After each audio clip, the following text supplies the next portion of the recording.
Welcome back to Out of the Blue, the podcast, where real people share powerful stories of resilience and transformation. I'm your host, Vernon West, joined by my daughter and co host, Jackie West, our social media manager, a professional musician, and Reiki healer. And thank you, as always, for spending this time with us. Don't forget to hit that like and subscribe button because it truly helps get the word out there. Our very special guest today is Dr. Marti Loring, a leading trauma expert based in Atlanta and a pioneering voice on how trauma, especially in today's political and cultural climate, shapes our lives in unseen ways. She's a licensed clinical social worker, psychotherapist, and author of Emotional Abuse, the Trauma and the Treatment, a groundbreaking work that redefined how we understand emotional trauma. Her expertise spans everything from wartime wounds and natural disasters to political coercion and the everyday trauma we often carry in silence. Dr. Loring has developed a transformative model for healing, helping people not just survive, but reclaim their peace, their voice, and their power. Let's dive in. Good afternoon, Dr. Loring, and welcome to Out of the Blue, the podcast. And good afternoon to you as well. So off we go. Tell us all about that book and how you came into this, really how you came into this field even. I'm curious to know how you launched yourself in this direction. It's out of all the many directions you could have gone, right? You went for trauma. I began seeing that a lot of individuals who were experiencing family violence or a lot of anxiety seem to be struggling with trauma as well. In fact, when individuals strike back in family violence, feel really uncomfortable after experiencing trauma, it's often not because of having any physical abuse. It's often because of some of the emotional issues that we face in life. So, in other words, it's not always someone physically abusing them or an event itself. It's often the emotional reaction to the event that can cause someone to feel um, various symptoms of trauma and not even necessarily know what it is. So, it's as puzzling to them as it is to their loved ones. So how would people recognize they have trauma? I mean, is that something easy to notice? And what are the signs? That's an excellent question. One thing is something minor, like feeling irritable. Someone may give you feedback. You certainly seem irritable these days. And if you take a good look at yourself, they may be right. But it's not because you harbor any grudge toward them. It's because of this feeling of rumbling anxiety, which goes on and on inside you. Someone may forget some of what caused them the trauma in the first place, and actually have periods of time and parts of what the traumatic event was that they don't even remember. That's what trauma can do. It can steal away our memories for periods of time. And there are other symptoms, and that could easily include always feeling anxious and being what they call hyper-vigilant. So you may be sitting still, trying to relax, and all of a sudden you hear a sound, a bump, or see someone whiz by, and you jump as if someone had hit you, and look around. It's being jumpy, hyper vigilant. Those are just some of the ways that a person can wonder what's wrong with me. And it's not necessarily anything wrong with you. It's more what is happening that's causing me to have this reaction. Trauma has often been called a normal reaction to an abnormal event. So we really shouldn't blame ourselves for it. So the hyper vigilant and jumpy. I mean, there's a lot of people out there that would probably say that, yeah, that's normal for me. But is it normal? It's not normal, is it? People should not. How would we get out of that? Well, I guess when we know the symptoms, what's the way out of them? How do you treatment, talking to someone like yourself, or It's always good to talk with a counselor or a therapist. Some people who see psychiatrists even wind up taking some medications.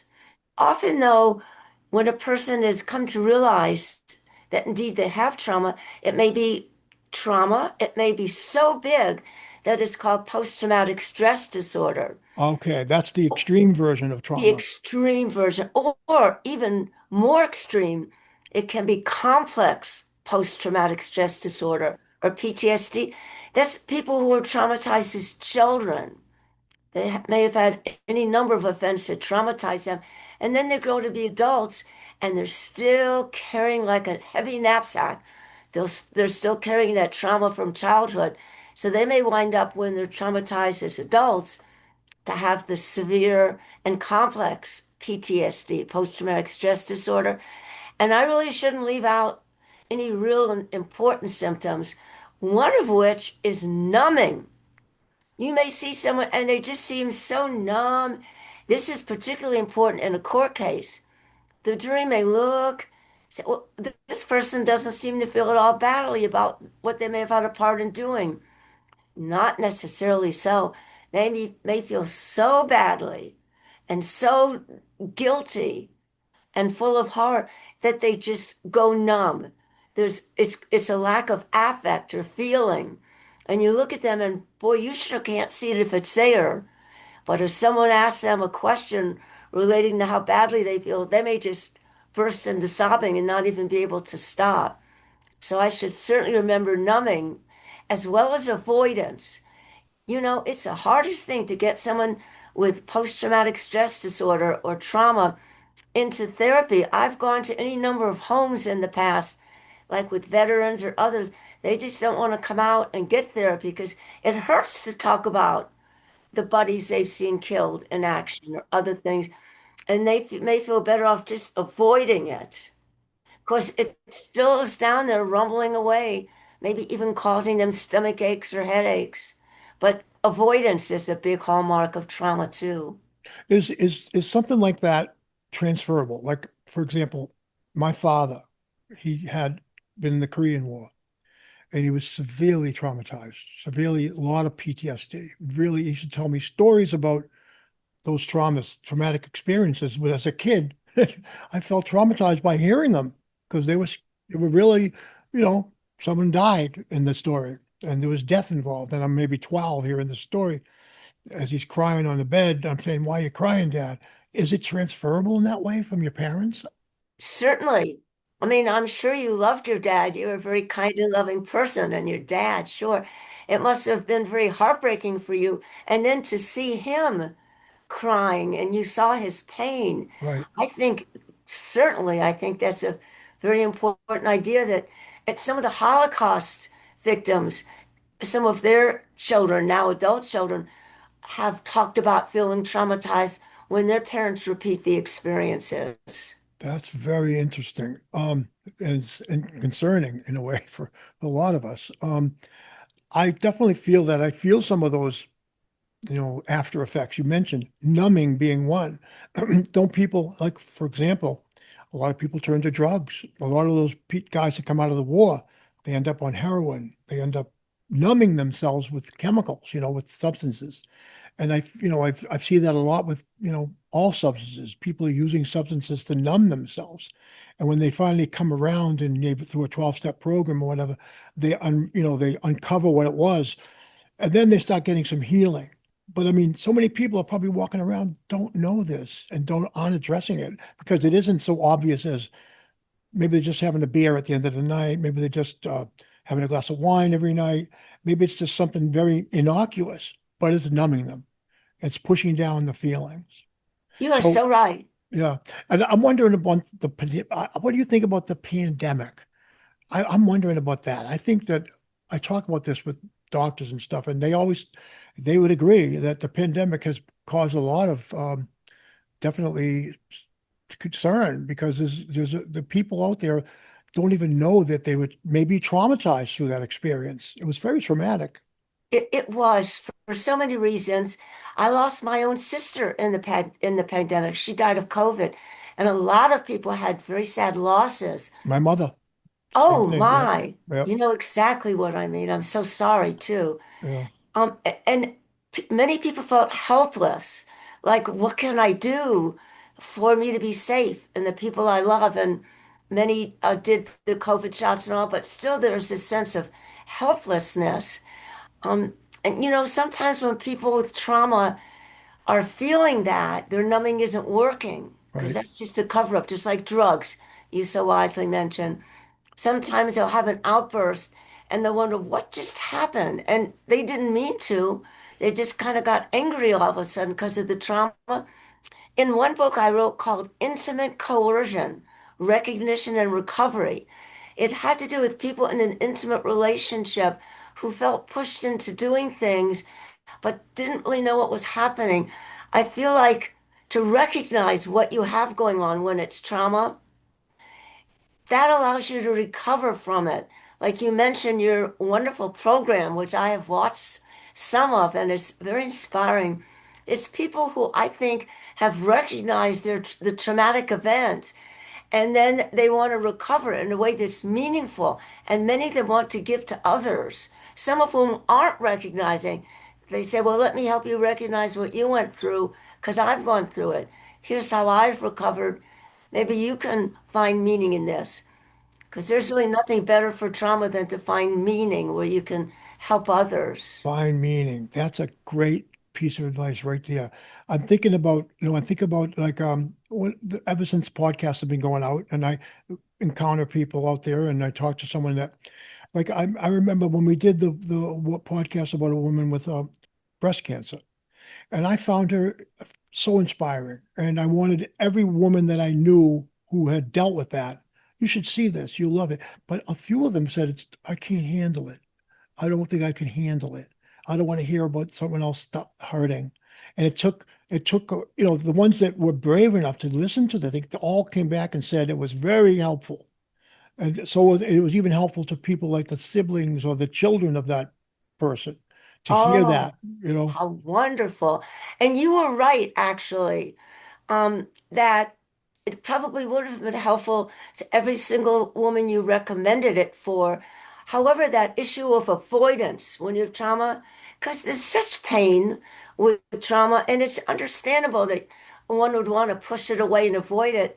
But sometimes the very thing that would help the most, watching that inspiring contest, talking to a therapist, um, they're still avoiding it because, like with drugs, they're avoiding the pain, which is certainly understandable. Right, right. Oh, of course. I definitely understood when the woman would say that to me.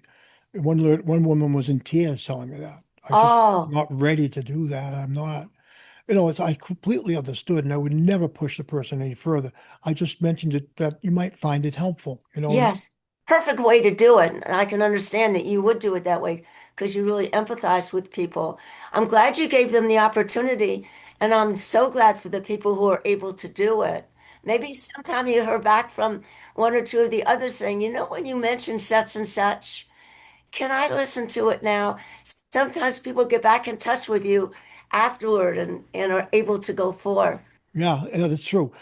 Actually, one of those ladies did finally listen to it, and then she Oh, she texted me back and said how wonderful it was. oh, how great. And I'm so happy about that. I Yeah, mean, that's what it's all about, really. sure. Um, that helps my trauma, really. I'm probably doing it to help my own trauma, right? To help others is a way to get out of your own pain.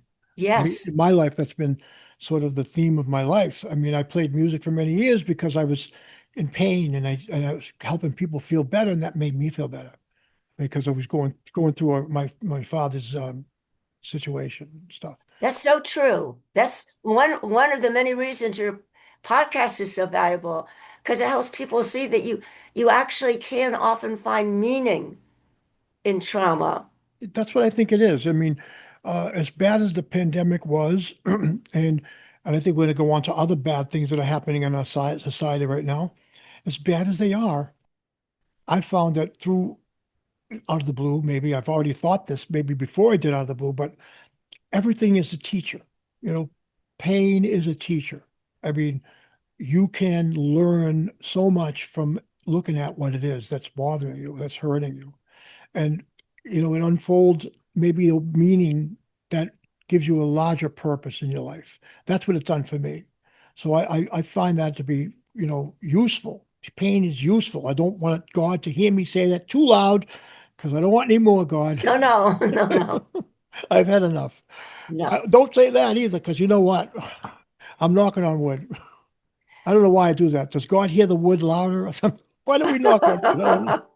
You have a marvelous sense of humor. I think that helps with trauma too. Oh, definitely. Yeah, I think so. I think that my wife is and I laugh a lot, and you sensitive humor is essential to living as far as I'm concerned. Some of my best friends are comedians. And Oh, and they're very, when we talk, right, they would crack me up. But comedians can be a very sad, usually have very dark experiences it's true. that they're using the comedy to help. The same way I'm using this podcast, to so I use music to help people helps you, you know. Yes. And I think it inspires people too. I think the fact that you're so open about what this podcast means to you and helping other people, I think that must mean a lot to people who are feeling hopeless, which is another symptom of trauma, sometimes hopelessness. I think that many would feel, oh, gosh, listen to what he's done, kind of inspired. I hope so. That's my hope. I mean, this covers everything we're about, really, because what is what are we talking about, really? In a sense, we're talking about surviving trauma, and it comes in all shapes and sizes. Sometimes and this one here, this why I think it's so important their work because you're exposing some of the things that I really wasn't thinking about. Now I'm thinking about really how the pandemic is traumatic. Now we're also now moving on to I think you know, the events that happen like tragedies in the news. I don't know how people they have to numb themselves to it. I think that's what's happening with the way the media is handling the 24/7 news cycle because now there isn't a moment that they don't cover something bad because there's something bad. It's a huge world, let's face it, right? Yes, Something bad happening somewhere. true. And in the news business, if it bleeds, it leads. That's how they get eyeballs by saying something bad is going on. Everyone goes click, click, click. What is this? So how do we deal with that we just have to tune it out, really. We have to stop watching the news. I don't think that that's really Is that the only the solution? solution. I don't No. think it is, though. That's the sort of that would be I think avoidance, I you know. think there's so much going on and it's really important to learn how to effectively engage and to like, we have our computers, we don't need to watch. I don't want to exclude anybody by naming any news platforms, but like you get to choose your news at this point. We have a lot of choice. We might not for a very long time. Um, considering some things. But yeah, I just think that that's kind of an older paradigm to think that we don't have any choice. I think in terms of maybe the older generation who is not as savvy, my age and older, whatever, they basically are married to the TV for their news. They don't really actually have not learned to use the computer and their phone. And I've tried to educate certain people that I know from that age group. They just don't want to. That's I'm watching Fox News. I'm watching NBC, and that's what I'm going to do. I mean, I understand that, it's easy. It's a really chaotic world, and what do you do when you're in a lot of chaos? Like you just want to be still. They want something consistent. I think Yeah, that's yeah, people you trust, perhaps, or the newscasters, a form of something you're used to and trust. It's been research has shown that if you do watch something that induces trauma over and over and over, it makes you a little more traumatized each time that you watch it. So I think that it may be useful these days to make choices for yourself, like how many times are you going to watch the news about the tragedy of the flooding in Texas? Or is there kind of going to be a point where you're going to say, well, I've seen this several times. I think I'm going to call the Red Cross or see what I can do about this. Nothing that would be more useful for helplessness or hopelessness than to choose a plan of action. Mhm. absolutely Yeah, action. I've plan heard of that. action. Yes, I heard Mhm. that said a few times actually, that if you can know the solution, but if you don't take action, the action is how you get out of that. It's not so encouraged publicly, you know? It's obfuscated on purpose. Who would you say is obfuscating it? The media themselves? Sure. Yeah. I mean, I think they want you coming back, so they're going to find a way to leave a cliffhanger of some kind in their Yeah. report. Come on, come back tomorrow to find out X, Y, Z. They just want to keep you coming. But Yeah, exactly. and then that applies now to also um, the political climate, not just American, but the world. Now, that's also concerning too. Do you think that's causing a lot of trauma in the world? Yes, I do think so. I'm writing a book about that at this time. It's not which side you're on or what you believe or don't believe or what your values are. It's really everyone, I think, who's experiencing some, no matter how small or how big, some sort of traumas. There's so many changes, for example, and losses. And one grieves with losses, which can be traumatic as well. How can we do? What can we do to go? How in your book do you have some powerful solutions? I think I want to hear them. Yes, I think one thing is we've got to control how much we take in and how we take it in. How much of the news are you going to watch? And then I have just hundreds and hundreds of emails coming in about the various things that are going on in the world and our country. So I've selected five individuals and groups where I really like what they're doing. I follow them. I read about these five. I contribute financially to them. If they say, do this, like give a little money to this particular candidate or that, I'm likely to do that. So that's a way I can focus and not just be overwhelmed. And a third thing I think is valuable is if there's a group that you like to go to. Some of them have weekly meetings, some monthly, some on Zoom, some you go yourself. I think that's a really nice way to feel a sense of community that you're being involved. And any action that you can find helps, takes away guilt on our part.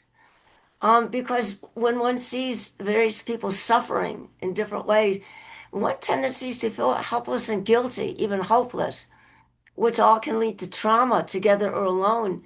And I think to know these are three things that are really important to me, three areas. And here's how I'm addressing each one. Gives one a sense of accomplishment, a power, less helplessness, certainly less guilt because you're really working at doing things, whether it's money or other ways, but you're giving. I wrote down donate, community, and action. Yes, really selecting, Oh, selective yeah, donations three to to five groups causes. or people, and they'll and keep up with them. All right, that's a You good see one. it on Yeah. your email. This I'm going to read, and they will often guide you. Here's a candidate or here's an activity. And since you've selected them, it's likely to be something you might want to do on occasion. So I think when you choose donating, that's a great word to use. You're donating of yourself or your time or your money. And then you don't feel quite so helpless and hopeless and traumatized because you're being very powerful, really. You're empowering yourself. You're taking your power back. That's what you're doing. Exactly. And it's, Well said. And it's so aligned with your values. Definitely. yeah, you find the right people though that you can do that with, and then you tune into that and tune out all the noise, maybe and focus on those people that you actually believe in their causes. That's just so well said. That's exactly it. And then you have a sense of your own values because trauma can make us lose ourselves to some extent. And this reminds us, oh, I really do value this, and I'm doing such and such toward it. Just we feel a sense of who we are and what we're continuing to do. Right, right. And then the act of getting in groups, going to have meetings with people. That could be, well, there's 12-step groups, there's social clubs. There's one group called In Town Atlanta Women that I like, and they talk about politics these days. Choose the area that you're most concerned about, and then they set up separate tables. And in these at these tables, you discuss what you think can be done to help. And you meet very interesting people, form friendships, and so you're not quite so isolated. Oh yeah. So isolation definitely is something to not, it's really, I saw a study that said that loneliness is climbing. Like it's like 33% of people in the have been that the number was like something like that are lonely. And it's hard to fathom that with everything out there, with the phone connecting everybody instantly, Facebook, Instagram, all the social medias. How does one get lonely with all that out there? But I see it happening, and I definitely wonder about it. How do we deal with that? Go to those meetings, go down to your house. Don't just live online. Yeah, it's really important. Online can be very meaningful, no doubt about that. But to be face to face and get to know another human being and they show their interest in you and you talk together about problem solving, it really does decrease loneliness, which can lead to trauma and different types of illnesses. One research study showed that people who were getting older and who were very lonely died earlier than those who were getting older and were not lonely at all. Well, maybe once in a while, but not as a pattern. So we can have a longer life by interacting with others. And one also hears people who are lonely talking about somatic problems. They have stomach aches or headaches or hard time getting out of bed in the morning. Loneliness is something in and of itself that can lead to a great deal of sadness. I am definitely sure that loneliness causes people to die sooner because I actually saw it firsthand when I was in the hospital. I spent too long in the hospital one time for my own journey, and I saw the ones who were not doing well, and they were just lonely. They didn't get visitors. No one. They didn't even. I would try to talk to them, and they didn't really want to talk too much. But if I got them out of themselves, I felt good. But it made me want to do this podcast. It's one of the things that drove me to do this because I saw how vital it is for people to know they're not alone. And Yes, that's why I think I chose, the traumatic things. I don't think everybody comes on as a trauma victim because sometimes people just realize the powerlessness they have over things that happen. That's uh-huh. essentially, you know what I mean? That's essentially what Out of the Blue is about. Well, our own, personal powerlessness, that there's just so much we can do. Like I love the serenity prayer to to accept the things I cannot change, the courage to change the things I can, and the wisdom to know the difference. So that to me was really epitomizes everything about it.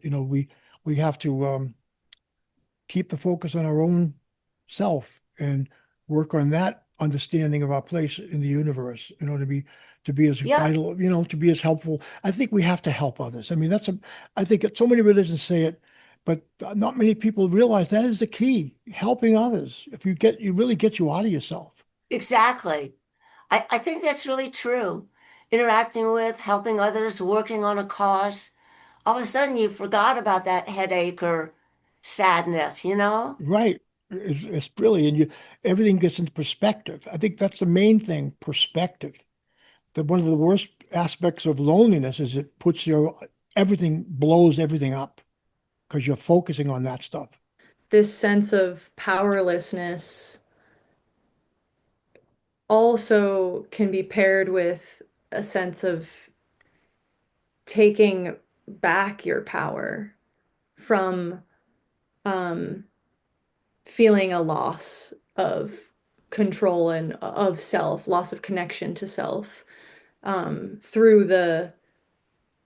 I guess, the ability to surrender to powerlessness. That kind of, funnily enough, solidifies your power in Yeah, yourself. it does because you realize who you can actually change is yourself. You try if you can change your view and the fact you're now going to donate and do some of take those steps that Dr. Loring is so Then you have a lot of power. wonderfully outlining, that you really bring that power back because you are now empowered to do what you really can do. And you know that some of that stuff's out of your control. I mean, it just is. But what is in our control is whatever we focus on and get to that meeting and donate to that cause. Those are the things that we can do something about. I'll try anyway. Feel good about that. Yes, and I think what you're saying is so important, both of you. The whole idea of connecting with ourselves. We don't want anything to cause us to lose a connection to ourselves. I think it's sometimes it's fun to sit down and imagine different parts of ourselves. We all have different parts. There's a brave part. There's how tender we are with our dog, and hopefully others the tender part. There's the frightened part, and other kind of characters within. It's fun sometimes just to sit down and have a meeting with all of them, and see what our values are, and let each of them speak. And true, as you said, we may not have control over something, and yet we're so together and coherent and a real sense of our own identity, and maybe go around the circle of all of our parts and find out, well, what do we most value about ourselves? Because sometimes we get kind of down on ourselves too. Back to one of the subjects that definitely I'm very curious about, and I think would be good to impart this to our listeners is how can they evaluate their own life? What's a good way to check themselves to see what if they're suffering some trauma, first of all, and if they find that they're checking off some boxes, and yeah, I am numbing, I am this. Now that then the next step would be to identify what it was. Yeah, so recognize it. I think going to a good psychiatrist, psychologist, sociologist, or clinical social worker like myself, counselor, um, and having a session where you talk about yourself. Where are you in life? Are you struggling with anything? And if so, what would you like to do about it? To have a kind of a second eye on you who might have some very helpful ideas. I think that would be a wonderful thing to do. As one thing, it's always good to read about things. I think watching your podcast is a lovely way for people. I noticed you said earlier your partners, and you said those who listen. I think they probably feel like your partners in that you care about them and how they feel and what they're going through. Listening to a podcast that addresses their needs and others. I think it's nothing like getting a good checkup, though. I mean, we go to the doctor to get a good checkup once or twice a year. If something hurts, we may go to our primary care provider. There's nothing crazy about going to anyone from a clinical sociologist or social worker to a psychologist or psychiatrist. In fact, it's pretty darn smart. I Just have an think evaluation. absolutely, I completely agree with that. I spoke to someone quite a lot, and I stopped recently, but I'm thinking of doing it again. Because you're right, though. You get with that person. That's when you take a self inventory, really, Yes, because you have to that's go. exactly right. And I like what you Yeah, I said. think it's not the easiest thing to find like a compatible person True. for you, but I do think like starting somewhere is important. Yeah. You know, You're right. It's not easy to find someone who's compatible for you, but you're also right. It's nice to start, and you may go for a while and decide you don't need to go at this point. You may have other things that you're doing, which is fine also. Don't let me leave out pastors who do counseling. Some of them are wonderful too. yeah, they're counselors too. They can be. Mhm. Yeah. But it's sort of like taking our emotional temperature, isn't it? Or seeing, I mean, there's trauma all over the place in our world, in our country, and it's sort of like taking our emotional or our trauma temperature. What would you say the checklist is that people could use for their own audit to see about their trauma? Like say, I want to know how far I'm traumatized. I don't think I am, but what would be the things I want to put on my checklist? A wonderful idea. How anxious are you and how often? All right, Are you a little anxious, jumpy or hypervigilant? anxiety, hyperness. Yes. Anxiety, how severe? How are you getting along with other people? Are you irritable or distrustful? Do you find yourself having trouble sleeping? Oh, Trauma that's a can, good one. oh yeah. make it hard to go to sleep, and then you wake up and it won't let you go back to sleep, won't stop talking to you. Um, do you tend to react in an anxious way to other things? Are you feeling depressed and hopeless and helpless? Oh, it's like Do you have, overreacting, say, to yeah, something small exactly. is a big tell. Do you have so little energy? Because Lack of energy. trauma just saps a person. It's like taking the reverse of a shot, takes energy out of you. And if you're thinking kind of pessimistic, some people are pessimistic, true enough, but with trauma, a person doesn't have a lot of hope. And you miss that. Feeling hopeful is fun. You got to have hope. Oh my Oh God. man, just seeing all of these, I'm writing all of them down and I'm like, yeah. Oh, But I also don't know if I'm just supposing this, but I feel like trauma is like the word sounds, I mean, I feel like the word has such a range and that like yeah, with my therapist, we've been doing inner child work. And, I learned about environmental trauma, which is literally just because I'm a child, like observing my environment and deciding things and creating belief systems. So, like, nobody in particular did anything, but I absorbed it a particular way. And then I live out these programs in my life. And as I'm older, I'm like, oh, where did that reaction come from? And oh, like why am I scared in this way when I've done this before or something, like I'm just learning about all of this stuff and wow. um that trauma is as a word is I guess stigmatized, like it's only reserved for veterans, but it's like I believe it's every single person. Yeah, I think you're right about that. Yeah, that's very insightful. I think two things to remember about trauma is it doesn't mean you're crazy. Trauma is a normal reaction to an abnormal situation. Oh my goodness, that's really good. A normal reaction to an abnormal situation. That is Correct. perfect. Which I guess to like a 2-year-old, a lot of things are abnormal. They haven't experienced them before, True. Or maybe like, I needed a hug at a time where nobody was around, Uh-huh. So the situation was abnormal. Uh-huh. That's Would right. that be like interpreted as like an abnormal? Sure. A person can feel rejected. Yeah. And then if you're a child, you wonder if there's something wrong with you that would cause people to reject you. Yep, yep, yep. Yeah. Boy, oh boy, yeah. Oh, this is a session. So basically, right, I hope everyone's getting the same out of it that I am. Take your notes, write them down. So if you are ticking off any of these things, so now the next step is to try to think back.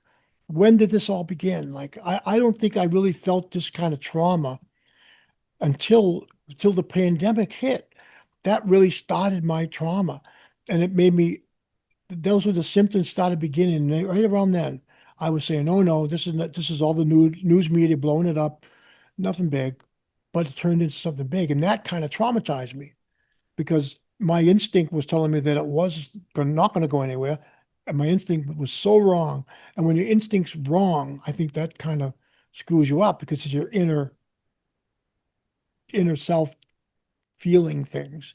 And it's usually right. My instinct's been very right on for me, but it wasn't right about that one. I was totally wrong. I think And you had a lot of company. There are lots of people who felt that way. And then there was the shock, when it turned out to be so big and so awful. right. Yeah, so that's kind of you to share that example. So what do you think though? I mean, now we're dealing with a lot of stuff going on in the world, um, societal influences, regarding the politics and all that. I know you're writing that book now, so when you find that you are suffering from these things, I guess the steps you were mentioning earlier, which is to donate your time, your money, on people that you think are on the right side of the truth, and then go into meetings with other people. And then lastly was the last one was action, to do things, to make actions on yourself, actions in the world around you. So is that what we say? Is that the not the cure, but at least a bit of good medicine? Yeah, I think it is good medicine. Being in community with others who understand, which you create with your podcast, is lovely. And maybe the most important thing of all is be kind to yourself. Um, because what you said about your reaction to the pandemic and everything, you should have seen it coming and not have thought it wouldn't be so big. I felt kind towards you when you said that because so many people went through that and felt the same way you did. I think it's so important that we're kind to ourselves because we won't always do the right thing. We sometimes won't want to watch the news, which is not a good, long-lasting uh, way to solve things. If we numb out and we're numb and we don't watch the news, then we feel guilty. Gee, I wonder what happened that, I don't know about it. How can I help with it? So maybe the overarching umbrella is we really need to be kind to ourselves and around people who are kind to us. I think your podcast helps with that too. The ones I've seen, you're so kind to the people, and then they're often kind to others. It's like, a cascading waterfall where the kindness is going down. And that's so important right now. Yeah, There and isn't as much kindness as I wish there would be. I guess that's a huge one right there. Kindness. Yeah. Yeah, it is Kindness. so big. Be kind to yourself for starters, because you can't really be kind to anyone if you're not kind to yourself. I mean, if there's anything I've learned I guess in my relationship, it's that I do a lot of projecting. And so if I'm not kind, that's probably showing me that I'm just not kind to me right now. Beautifully said. That's true. Right Yeah. on. Yep, that's And I'd really good. rather not be unkind to others, Sure. Yeah, but that's a very clear like easy choice. thing to look at, to lead you back to what it actually is. And Because yeah. when like for me, if I react hyper, overreact, for example, because the world is bothering me, and I'm not realizing that, and I overreact to something small. Well, then that's not being kind to myself. And Right. then and I pay a price for that. You Oh, do pay a sure. price. And it takes away that serenity that comes Exactly. from, working, yourself and being kind. I mean, that's so important. I don't think I could stress that enough. I mean, nothing makes me more upset was when I don't feel like I was kind. Like Yeah. even if somebody does something wrong to me, like righteous indignation is the biggest danger for me because I'll do something that I feel bad about.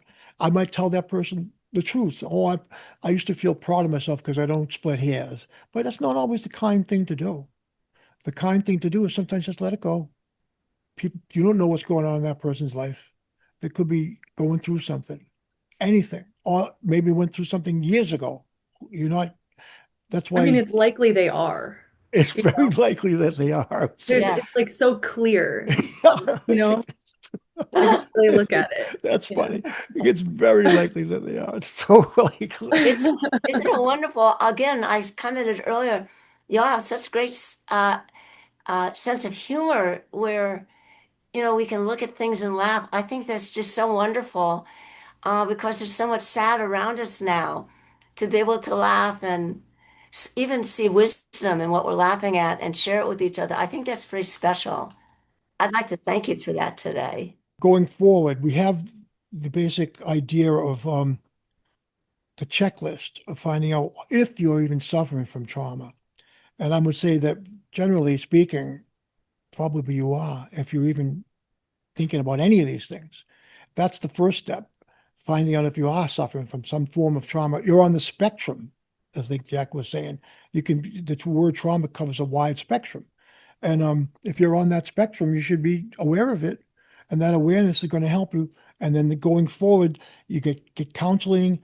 Um, There were three things: donate, meeting community, and actions. Those are the actual going forward things we should do if you think you are suffering from some form of trauma. Is that right? Yes, yes, and community. And definitely getting in touch with a good psychologist, psychotherapist, social work, all the above of you mentioned, and then find groups. There are groups out there you can meet with, right? Yes.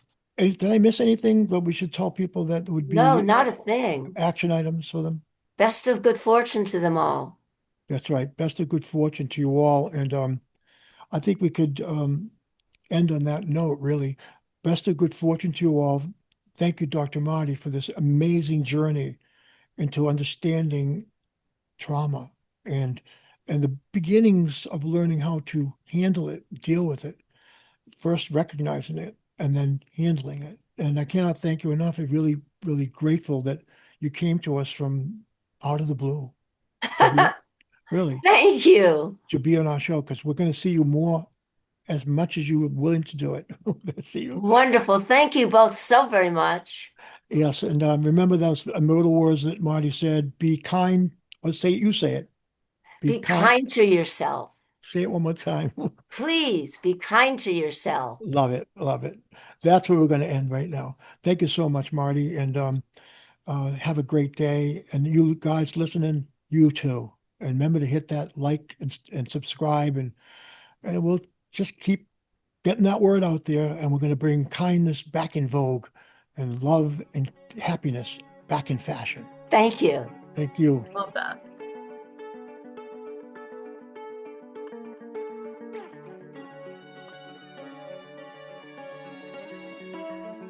Out of the Blue, the podcast, hosted by me, Vernon West, co-hosted by Jacqueline West, edited by Joe Gallo, music and logo by Vernon West III. Have an out of the blue story of your own you'd like to share?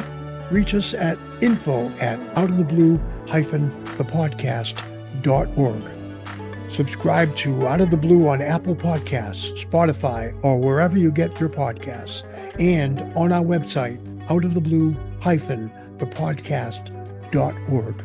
You can also check us out on Patreon for exclusive content.